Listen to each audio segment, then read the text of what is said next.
second day of the CMAT 2022 conference has commenced, and next to me is Phil Makovsky from Dematic. Good morning. How are you? Good, very good. Excited to have see what second day comes up. Looking forward to it. What are you expecting? How was yesterday, and what is the customer demand so far?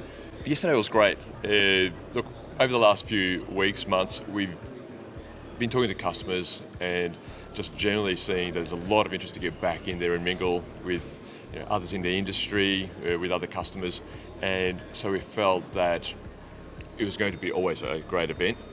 With the recent talks about a COVID fourth wave, we were just wondering about how that would eventuate, and yesterday was just fantastic. We had a lot of people come through, say hello, current customers that are already looking at projects with us, potential customers, trying to understand what role we play in the industry, what we can offer, what kind of the trends and challenges we're seeing, what we can help them with, and it was a really good day yesterday, and so looking forward to the next 2 days. Now Phil, the last 2 years have been a bit of a challenge. How has de-automation changed, especially over the last 2 years, and what future trends do we see? Well, it's what COVID did was amplify everything that we were seeing over the last 10 years. All the challenges people had around labour cost. Well, it's no longer about labour cost, it's about labour availability. People wanting to do more in terms of within the land footprint. So it's moved on from being all about land cost. It's now around labour availability and just whole disruptions to market. People recognise that supply chain is just critical to ensuring that your operations continue running, and also to ensure that your customer service levels, you're meeting customers' expectations.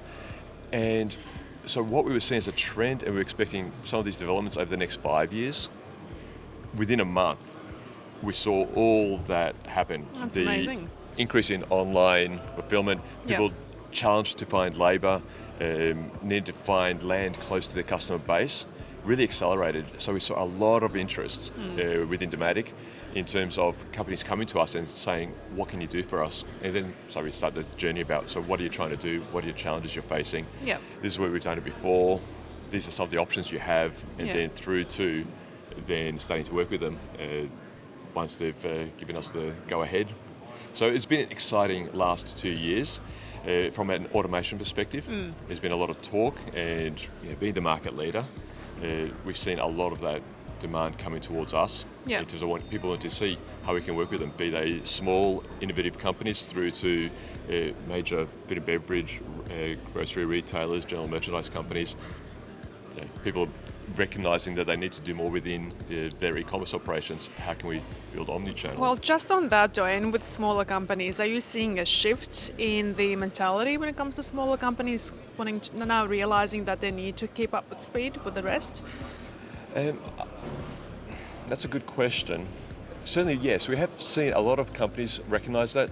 So, for example, small wholesalers, electronic wholesalers, recognising that they've got challenges around footprint, they've got challenges around, they've seen phenomenal growth as well. They've seen that, for example, with supply chain disruptions, they need to maybe store more right now within their operations in Australia.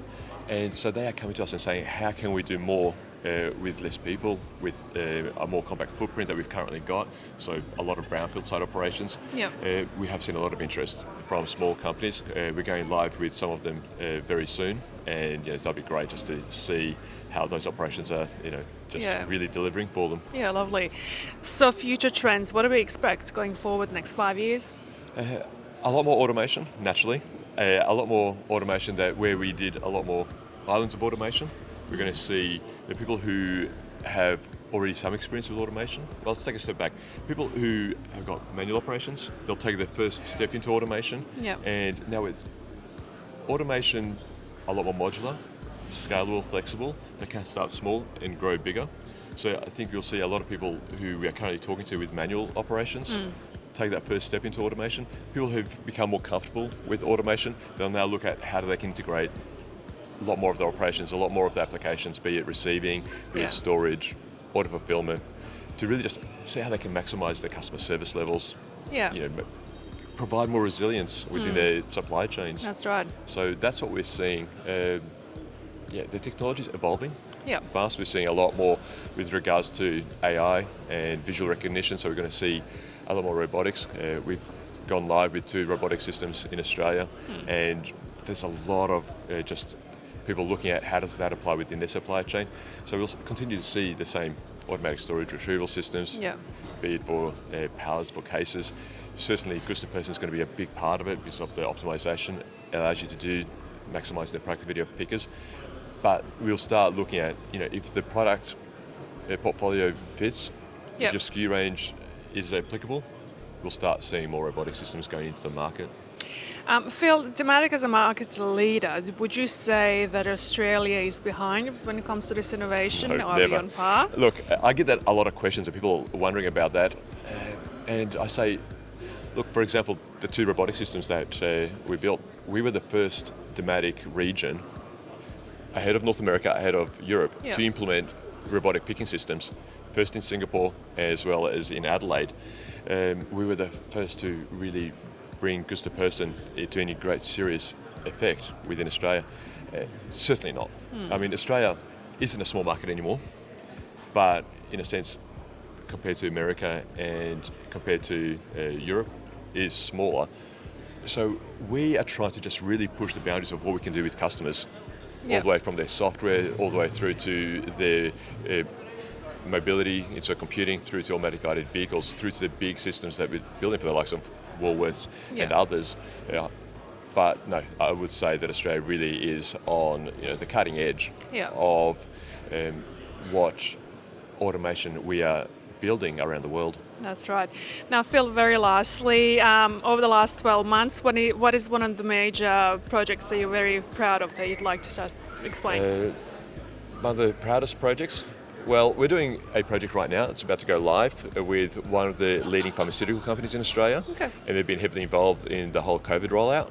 And that's going to be a great system. It's taking product off the production lines, storing it in an automated storage system, and then automated guided vehicles running around.